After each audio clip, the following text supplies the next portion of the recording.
নম্বর আছে 3.2 গুণ হচ্ছে 1.24। আমরা এখানে গুণ করব, এই গুণের উত্তরটা এখানে বসাবো।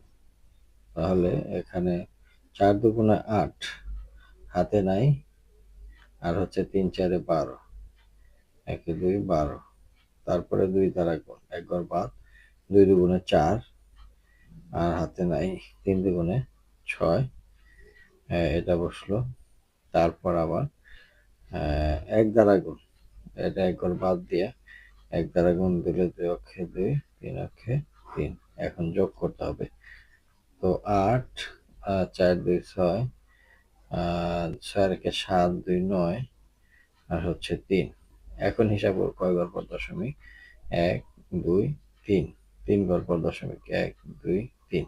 তাহলে এখানে হবে দশমিক বিন্দুটা।